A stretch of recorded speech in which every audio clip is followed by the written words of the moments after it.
Dialogue Weekend. A historic plunge. U.S. crude oil prices sink to a negative price per barrel. Donald Trump suspends immigration into the U.S. for the next 60 days. And this week's newsmaker. Now on Dialogue Weekend. Welcome to this edition of Dialogue Weekend. I'm Xu Qingduo. The outbreak of COVID-19 and the collapse of global oil prices have hit both supply and demand sides of the oil and gas markets. The unprecedented crude oil price collapse on the global market brings pains and gains to different countries, industries, and people's daily lives. We've started with the program by taking a look at the latest situation. Joining me via satellite are Hong Hao, Chief Strategist at the Bank of Communication International, and Anand Tangen, Independent Current Affairs Commentator. So Hong Hao, let's start with you. Like in general, we have been seeing this oil prices, falling for some time. So what does this oil price slump, which has been here for some time, mean for people's daily lives and the different economies? Well, probably a lower price at the gas pump, so it's cheaper for people to drive now. But then at the same time, demand for oil has declined substantially, and people not driving. Everybody's being quarantined at home, and even as the summer driving season is coming, I don't see too many Americans driving for their holidays as usual. So I would say that even the pump price is about less than $2 now. Because people are not driving, they can't really benefit from a lower oil price. Mm-hmm. Well, Tangen, if you look at the different economies in the world, some countries like China, they are importing the oil, others they are exporting the products. So what's the impact on different countries? Well, I mean, you can divide it into two regions. One is the developed world, where demand has dropped. Now, if you look at the entire world, you have a drop of about 30%. And with this uncertainty about when things are going to emerge due to the lack of leadership and patchwork approach to this COVID-19, it's not certain when that will return. Unfortunately, supply ostensibly has only been cut by 10%. But this has geopolitical implications, especially for the United States. The U.S. produces about 12 billion barrels a day. They were a net exporter, but that was based on shale. Shale is about 60% of that number, so about 7 million barrels per day. That represents about at least 5 million jobs, because those shale producers cannot stay in business. So they will go bankrupt or under some sort of administration. Possible that Trump will try to bail them out. Mm-hmm. On the other side, you have the countries that supply oil and natural resources everywhere from Venezuela to Saudi Arabia. And they are in real serious situation. They depend on that money for their budgets. This is the worst possible time, especially facing this health and economic crisis for them. So you could see real big geopolitical implications, social unrest. The U.S. could be in a position where it starts having to rely on imports once again, which would change its strategy and position in the Middle East. Well, and Euro times. Well, if you take a look at the Chinese situation, Hong Hao, official said that the plummeting global oil price has squeezed the profits of some state-owned enterprises to a great extent, and the Chinese oil companies also losses in the first quarter. So what does the drop of oil price mean for the oil industrial chains in China? Well, it used to be good news. Lower oil price tend to be good news for emerging market, and especially, China being, one of the largest oil importer of the world.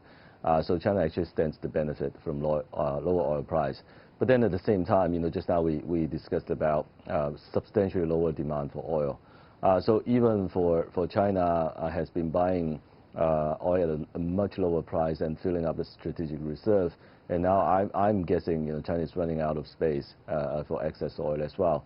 So as a result, even though you have a lower input cost on upstream, but then at the downstream, even if you refine those crude oil, you're not getting the usual demand for them, and therefore you can't actually realize a fat margin because of lower oil price.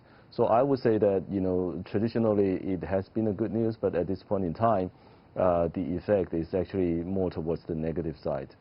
Mm-hmm. Well, what about the impact, the potential impact, say, on the Chinese economic recovery? We know the country's reopening the economy.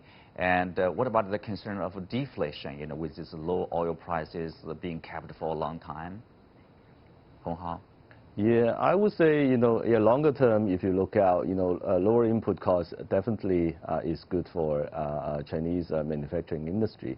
And also, I would say that low oil price, for a still energy intensive economy is also a very good news. At this point in time, China is slowly recovering and reopening its economy. A satellite image is showing that the manufacturing capacity is running at about 60 to 80% usual capacity level. So it's coming back, but then it's not at the pace that you want it to be. You probably want it to be much faster than that. So I would say that at this point in time, we are benefiting from low oil price, but then not to the extent that you want it to be. Mm-hmm. Well, turning to the United States, tanking, as you mentioned, the U.S. shale producers, refiners and pipelines companies, obviously they are scrambling partly because of the debt issue, the heavy burden, and also the, I guess, likely restructuring to be done because of the situation over there. So how will the shale gas and oil industry be, say, reshaped during this crisis? All right, so if you go back a year ago, there was a report that there's only 5 producers of shale energy that can break even at $31 a barrel. That means there are no companies whatsoever that can break even at 15. So it's really, they're going to go bankrupt, or the government is basically going to step in and say, for strategic reasons, we're going to keep them open. That would mean a massive bailout to these companies. That would have political implications for Donald Trump, who's been very critical of this kind of action in the past. So he's stuck by a dilemma. But remember here, what we see going down, you're going to see a sharp decrease in the oil capacity in the world. And when that happens, when the economy does pick up eventually, after they get a handle on this COVID-19, you're going to see a huge spike in oil prices as countries try to, the capacity isn't there, and then demand will be. So then you'll see a sharp uptick. You can see oil returning to 120, 150 a barrel just because of the demand. Well, President Trump has said that, the U.S. will fill the tanks. The price is plummeting. Is this a good idea? Well, yeah, it sounds good, but the oil capacity in the U.S. Was only slightly diminished a while back ago. There's just not enough storage capacity. China, on the other hand, as my colleague pointed out, is ramping up. I think people think that they are moving from a 2-month national oil reserve to a 6-month national oil reserve, which is very smart, given the possible extreme-shaped V that could happen once the economy of the world takes off. Mm-hmm. Well, again, coming back to China, U.S. crude oil benchmark, West Texas Intermediate, the WTI, has unexpectedly pushed the Bank of China into the spotlight as investors of the bank's crude oil futures found themselves owing a sum of money, sometimes millions, after being asked to settle the product at minus $37.63 per barrel. So, Hong Hao, there's ongoing dispute between the banks and also the individual investors. So who should be held accountable for the loss of the investment here? Well, I didn't actually sit down to read the terms of the contract of those financial products. But, from the payoff scheme, it sounds to me like individual investors actually holding actual futures contract without stop-loss mechanism. I think it's probably, well, there was no stop loss, probably because on the night when WTI oil price plunged to negative $40 a barrel, the liquidity is very thin. So even if you want to get out of your contract, you couldn't. There's only, I think, 10, 20,000 contracts traded at that level. And at the same time, at that point in time, most of the ETFs, long oil ETFs in the U.S., they actually moved the contract terms from May to June, right? So I think for some reason, the Chinese investors may be the only one left in the market that is holding the bag. So I think because of the lack of stop-loss mechanism, people now is liable to all those losses. It could be a design failure of the financial products and a sign of a lack of risk management. So for me, intuitively, I would say that it is a disastrous situation and also painful to look at, especially for individual investors. But I think, it is for the lawyer to determine, who's responsible for all those losses. Well, it's not only an investment issue, it's a legal issue now. Let's shift our attention to President Trump in the United States has signed an executive order pausing immigration for 60 days. Well, not without exceptions. Once again, this administration is acting on immigration policy, this time, of course, during an election year. So what's behind Trump's coronavirus immigration order? And what are the justifications? So what impact is it having? And how could the policy evolve from here? Joining me via Skype is Professor Joanne Chen. Chen, an intercultural critic in New York. So welcome to our show. So the latest policy aims to suspend the entry of immigrants who present a risk, well, that's the understanding, to the U.S. labor market during the economic recovery, supposedly following this COVID-19. So Joanne, who is included in this order and who is exempted? The targeted group of immigrants are those outside the United States of America who is seeking permanent residency. So this is a very focused group of people who are being temporarily put onto suspense. So they are the people who should stay away at this very moment. Well, according to this latest development, the administration is going to have a review in 30 days after the policy being implemented. So any changes? What kind of changes are we going to expect? Well, the Homeland Security is constantly modifying or drafting or the contour of this particular order. So in the future, we have to see how it works. And how it works, the temporary exemption, their exemption are those foreign farmers or those who are coming to help us medically. Those are the people who can still come into the United States to join the force of rescuing America from this very crisis. Tangen, so what about this non-immigrant, policies, say if that will be affected, including the H-1B working visa, for example? Well, H-1B is not going to be the main source here. What you're really talking about are people, as Joanne said, who are outside the United States. About 50% of those are family members of people inside. So, for instance, Melania Trump was able to bring her parents in to the United States based on this program. Now Trump is shutting it down. But in essence, it's a racist dog whistle that he's using for political purposes in order to shore up his base and look strong. He has to be very careful on the legal side because it's going to be questions about why this particular group, what threat do they represent, and this type of thing. That's why it was delayed just slightly while they were trying to make sure that they didn't have a legal loss right off the bat. But it is going to be challenged. Well, Joanne, we know this is a 60-day executive order. So are we expecting any additional measures at the end of the 60 days, when the order is supposed to be finished?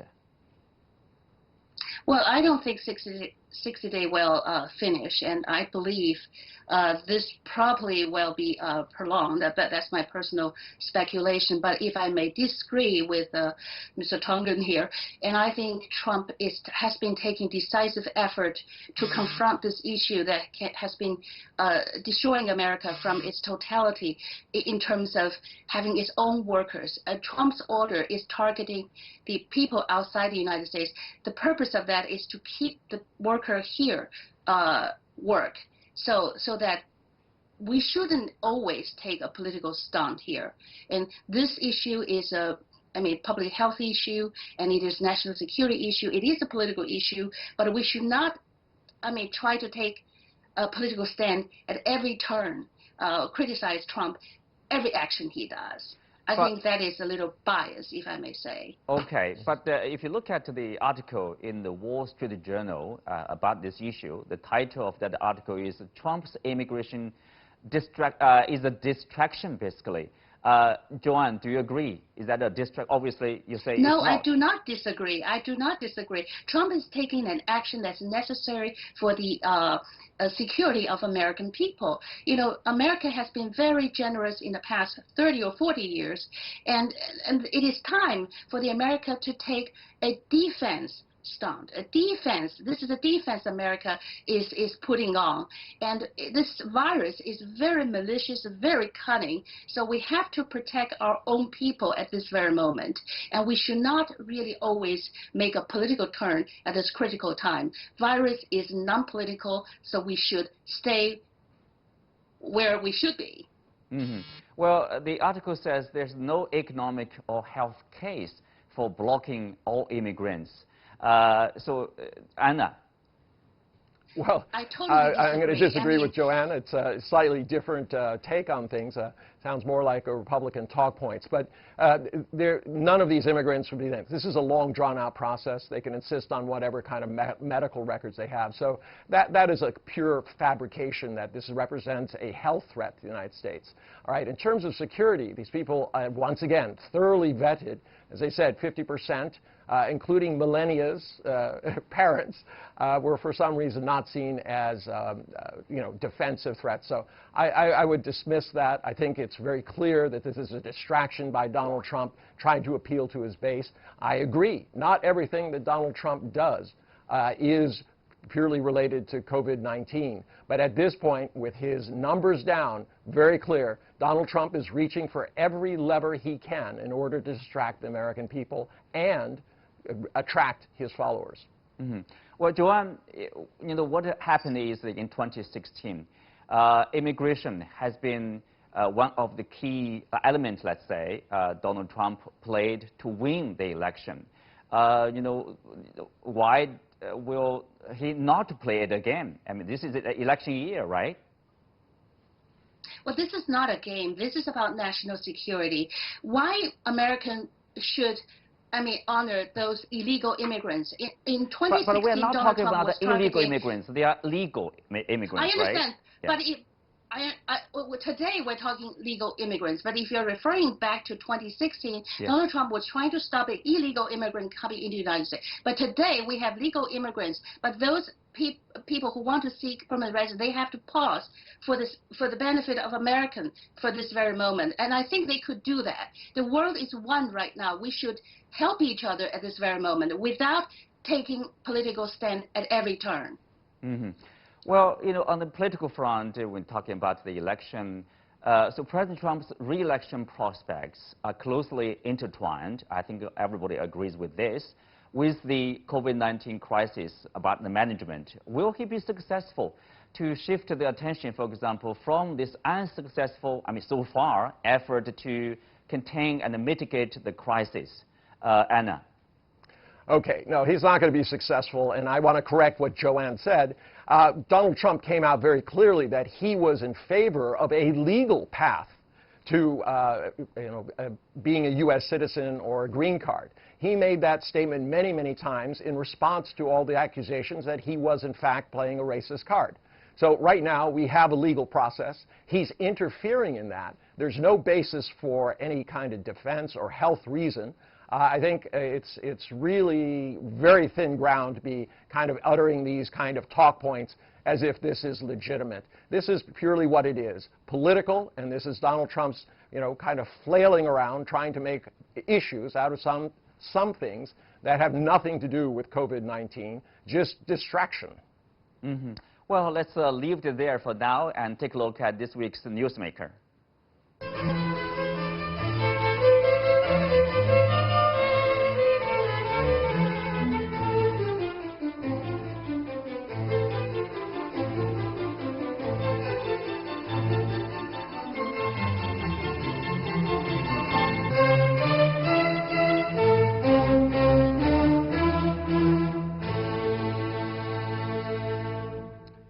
Dr. Anthony Fauci is a top expert on infectious disease and a key figure in the U.S. task force fighting the COVID-19. He is well respected, but also accused of undermining President Trump. Joining me via Skype is Professor Glenn Galton, Director of the Center for Global Health in the Perelman School of Medicine at the University of Pennsylvania. But we start with Tengen here. On Dr. Fauci, what role will you describe in your words does he play in the fight against the COVID-19? Well, he's been doing this for 50 years, ever since 1984 under President Ronald Reagan. He's an 80-year-old person who has nothing to prove.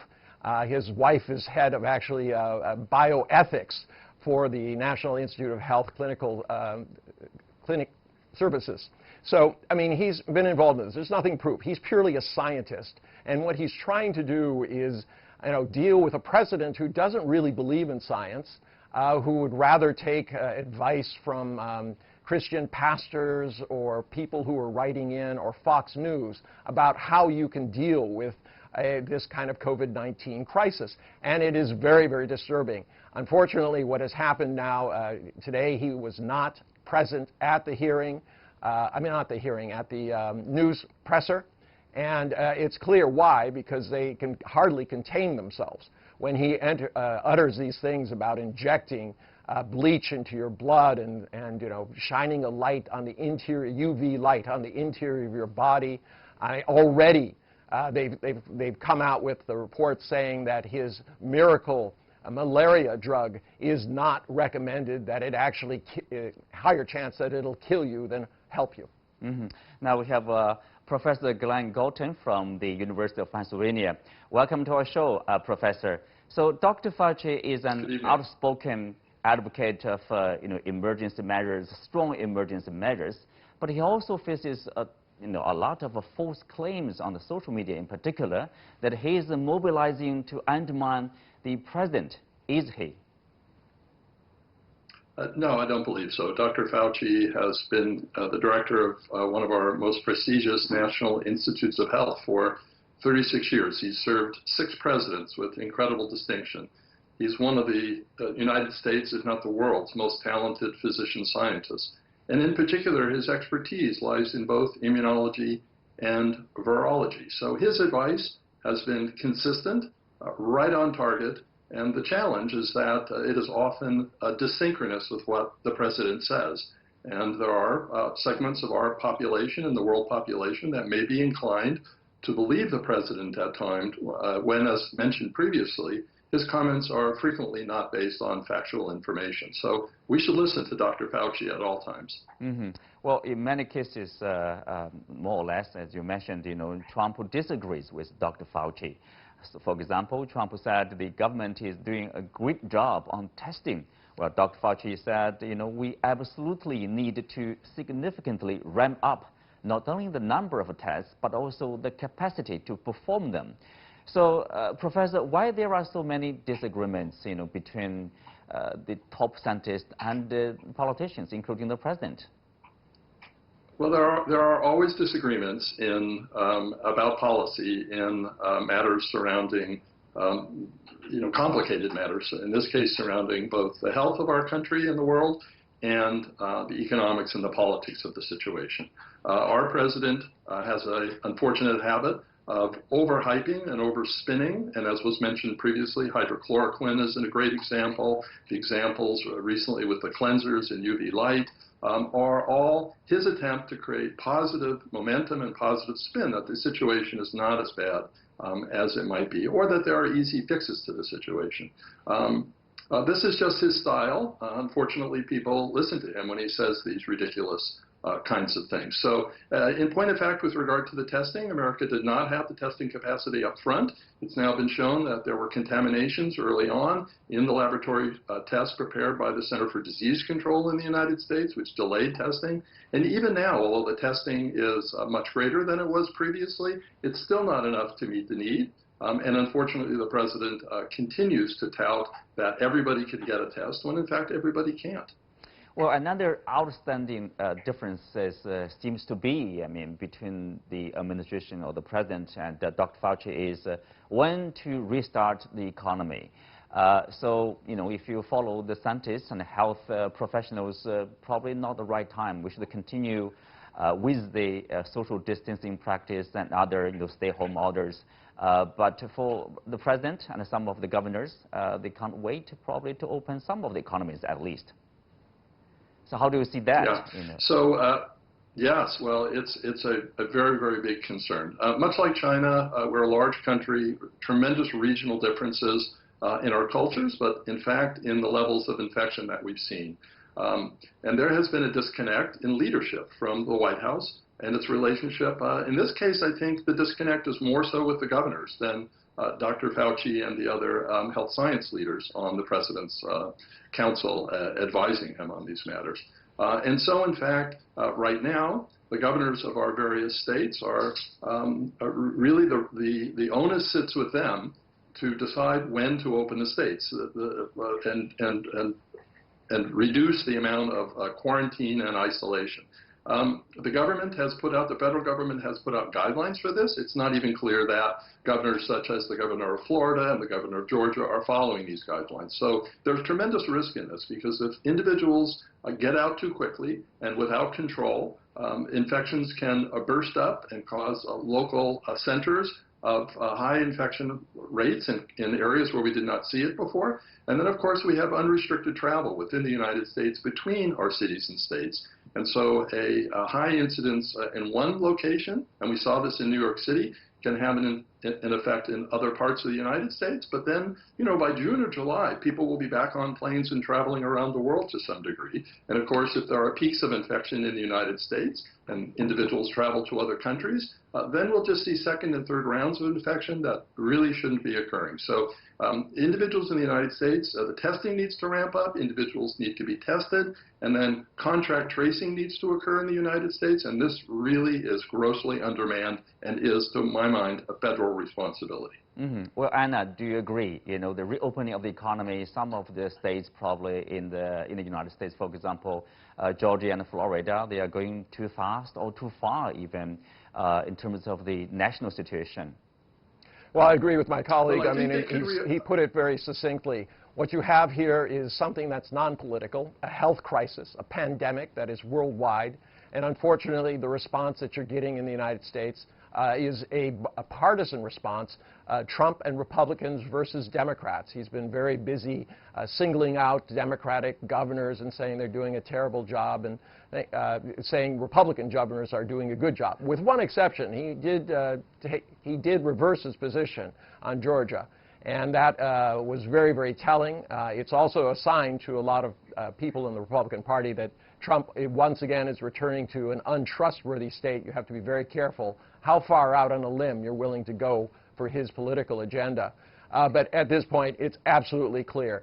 If we are not through the first phase of this, and we are already starting to talk about the second and third, this opening up is not about opening up the economy. It's about opening it up to the dangers of massively increased infections. Remember, we're over 50,000 right now. There's an estimate out there that 40%, that there's an additional 40% on top of that number because of the difficulties in reporting and capturing all the data at times like this. Mm-hmm. Well, with that, we are coming to the end for today's show. Many thanks to Professor Galton, Professor Joan Chen, Anna Tangen, and Hong Hao. You can also watch us on the CGTN app or on YouTube. I'm Xu Qinduo. You can find me on Twitter, Xu Qinduo. Thank you for watching. See you next time.